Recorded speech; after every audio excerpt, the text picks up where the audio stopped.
Council passed a new structure for tuition payments. The new structure, deemed flat fees, requires all full-time students taking 3 classes or more to pay a single enrollment fee equivalent of 5 classes, regardless of how many classes they're actually taking. The average student could end up paying $5,000 for as little as $3,000 worth of classes.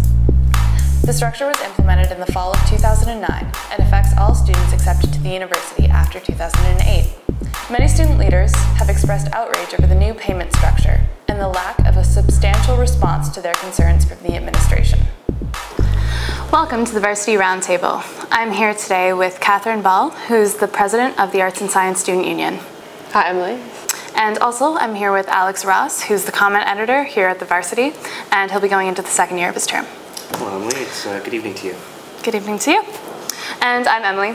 I'm your host. So the first question we're going to start with is just in brief, whether you're for or against flat fees and why. So Catherine, why don't you start us off? I am against flat fees. I'm not a student who pays flat fees though. I enrolled in 2008, so that's before they started instituting flat fees in the 2009-2010 academic year. As much as there isn't really much debate amongst students, like there are people who don't question flat fees as much as they should, and I think people who really looked into it and thought about how it impacts the student body as a whole, student life, student campus engagement, I think they would really see the adverse effects not only financially to students but socially to students as well. Okay.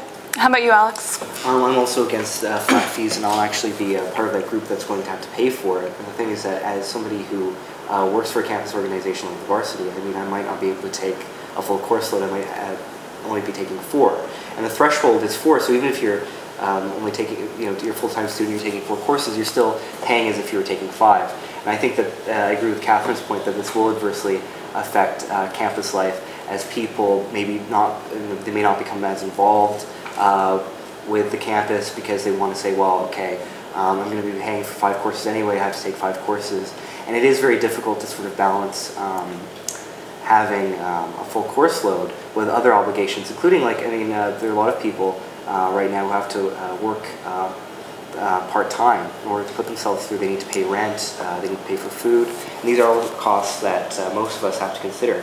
So yeah, I'm firmly against flat fees because I feel that it will negatively impact the student experience at UofT and actually make life for students much more stressful. Okay. So Catherine, how do you think this will affect the financial accessibility of the University of Toronto as a whole and as an institution? Do you think it'll stop students from attending?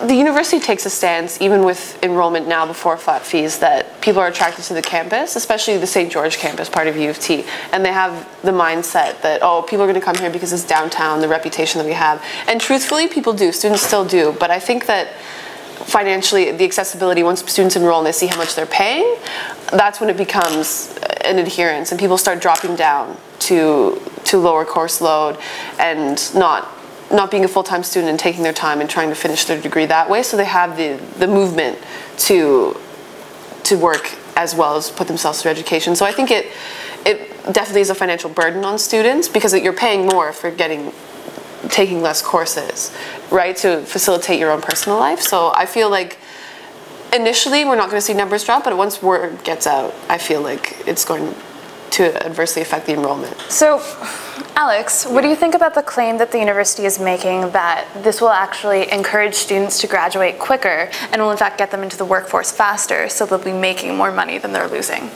You know, I think that's really quite a circular argument. I don't really think that's a legitimate argument. I think really the case is that I read statistics somewhere that only about under 10% of students actually take 5 courses anyway, and I don't think this is going to motivate them because they do, as I said before, have to balance other obligations, including getting job experience. I mean, the thing is, we're working with a campus club, it not only enriches campus life, but also gives you valuable experience that you can use later. It helps you develop skills that, in addition to the skills that you gain from your major, it has a really deep impact. So this idea that somehow it's going to encourage people to graduate faster, I think that's really something they shouldn't be placing on students. They shouldn't be imposing that. I mean, that's really a disingenuous argument to say that this will actually encourage people to graduate faster, because in the end it's going to adversely affect them financially, whether or not they graduate within 4, 5, or 6 years. Okay. And Catherine, same question. I think also on top of what Alex was saying, that there's a big culture shift in how students enroll in courses, since they know that they're going to be paying for 5 credits either way, in that students will bulk up on courses and they'll hoard courses, especially requirement courses. So you'll end up with people who can't, perhaps in their graduating year, right, you might leave some requirement first year courses, like Social 101, for example, big class sizes, and students will enroll in them, not attend class, not do the coursework, and it's becoming a culture shift that they'll hoard it just because they have to pay for it and then drop it later. Right, so just because they're paying for it either way, right? Just to have that option of course shopping. And that's adversely affecting people who are trying to graduate, because then you can't get into a course that you need. And the university isn't really prepared for things like that culture shift yet, and they're not ready to back that up, like what Rosie's going to change and how people change their enrollment ways. So Catherine, the university is saying that they really need a consistent revenue stream so that they can start putting more money into any kind of student institution. Do you see any alternative to the flat fee system for creating that kind of revenue stream? It's a difficult question, because the university it's an expensive institution, and that's why we charge money for it in Canada, and that's the way the system works, because the only real solution is the provincial government and the federal government funding post-secondary education as something that needs to be more accessible, as something that's necessary. And the way the future's going, and that if you graduate high school and if you want to get a decent job in Canada, you need a post-secondary education. And the fact that the government isn't funding that, and the provincial government doesn't see the benefit to funding post-secondary education, is the real issue. But the way that the university lobbies the provincial government and the way that the student body, there's not enough engagement into lobbying the government on campus to begin with to start that kind of thing. So the university resorts to doing the flat fee thing and charging program fees and upping costs, which isn't fair to the student body. And I feel like we need to look into ways into which we can pressure the government into funding public education and making post-secondary education more of a priority for funding than a lot of other things that we're funding right now. Do you see the flat fees and students taking more courses or being forced to take more courses, do you see it having any kind of negative impact on student life in terms of extracurriculars? It's a real burden if you're a student who wants to be involved and you have to take a certain number of courses. Like if I was doing ASU, if I was doing any number of campus activities around university, college, anything like that, to be involved and to be taking a 5-course load, which is what the university is now pushing students to take, isn't very fair. And then you end up with a campus with people who are very apathetic and people who aren't involved, you know, people who have to take 5 courses. It's very rare that someone can find that time and have that ability and that mobility in space. You know, if they're a commuter, if they work on the weekends. I work a part-time job. If I had to take full time to cover the gap from flat fees, I wouldn't be able to do what I do on campus. And it's just a reality that if you're paying for it, you're going to do it. And I mean, then it also defeats the purpose of where's the university making money if they're making everyone take 5 courses. They know students aren't going to take those 5 courses, and that's why they're making that gap, and that's why they dropped it down to 3 courses in the last governing council meeting, is because they need to make revenue off it, because students are seeing this and they are bulking up on courses and the university is still losing money on it. Okay.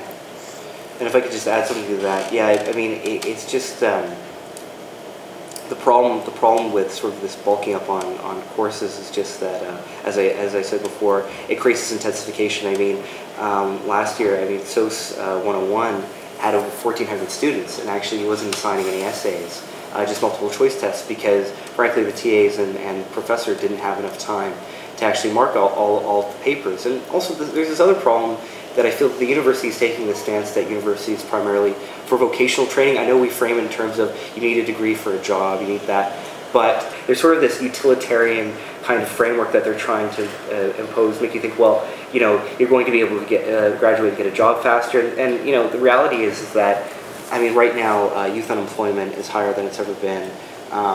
It takes an average probably about 4 to 6 months before somebody finds a job as soon as they graduate. It is taking longer. You know, although people say we're in a recession, I mean, the economy's not as badly off as some people say, but there is sort of this reluctance with a lot of companies in North America to sort of hire new staff. And so now jobs are really tight. So this idea that, okay, we're going to graduate faster, and you're paying us more money, but you're going to graduate faster and make up the difference, I mean, that's just not necessarily going to happen. So, flat fees are kind of a done deal at this point, but there is a structural change that's going on in that it's going from 4 to 5? Yeah, at the last governing council meeting in 2009, they struck a review committee for flat fees because of the noise people were hearing about it, right? I mean, you're charging people for a course that they're not taking.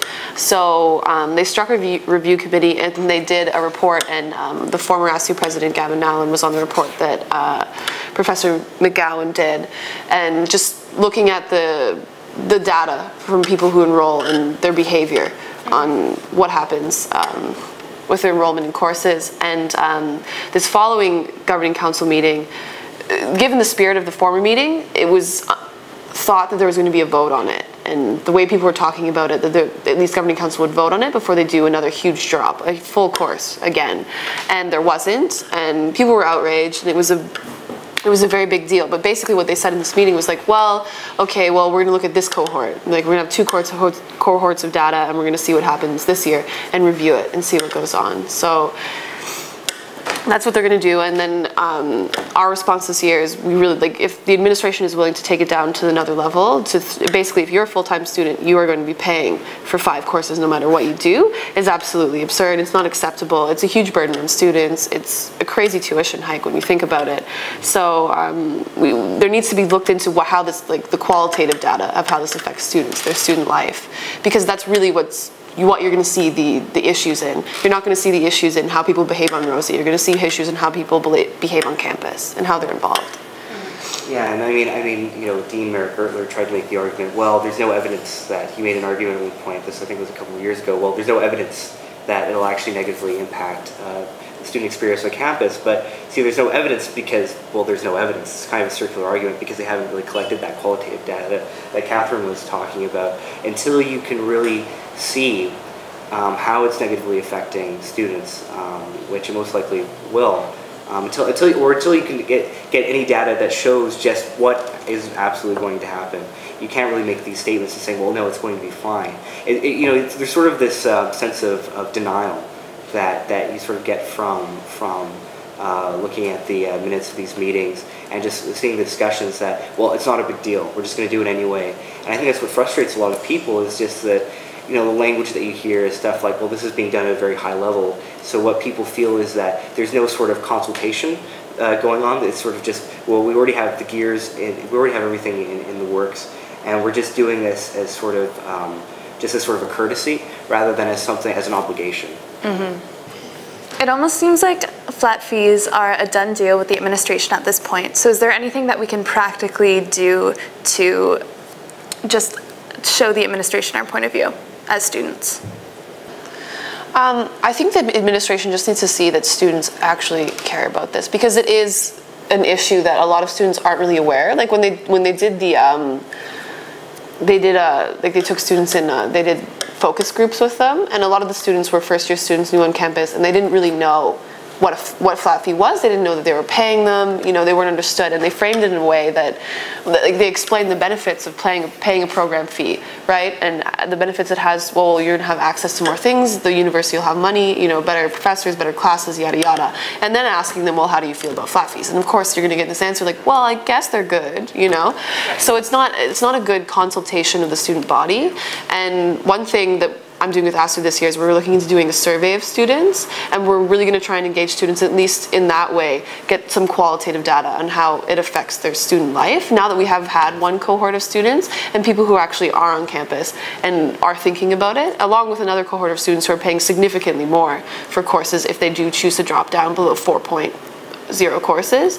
So hopefully something like that we can get in the works and get going, because I don't see the administration anytime soon doing a cohesive qualitative study of how it affects students, because it would show up that there are faults to the system.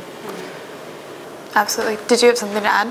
Yeah, I guess to add, I mean, from my experience, you know, I think that you know, you should never underestimate the student voice. And you know, from my end, from my experience, I mean, I think Catherine has the more practical political engagement. From my experience, I'm more focused on sort of trying to sort of support people who want to get that message out. So I would encourage people to write for the Varsity and other campus publications, trying to get the message out about how they feel about flat fees, because the administration does read the Varsity and other campus publications. They do want to see, in some sense, what people are saying, and I think that they shouldn't underestimate the power of campus media and other forms of media. Also, you have CIUT and other forms of sort of getting the message out that this is really a bad idea. Because I mean that's really frightening. The fact that what they're doing is they're basically having this focus group where they're priming people. You're making it sound really good. Of course, you're basically just getting the answer that you want, and that's not really how to carry out a study like that. I mean, that's just kind of appalling, actually. I mean, you need to really, if you want to engage people on how they think, you can't bias their answers like that. So I think that things like campus media and becoming engaged with campus organizations like ASU and others is a good way to sort of, I think ASU, you guys will probably present unbiased information, kind of valuable information. Yeah, we want to try and figure out something that shows the qualitative data of how it affects students. I think that's really important. And thus concludes the Varsity Roundtable. Ciao, UofT.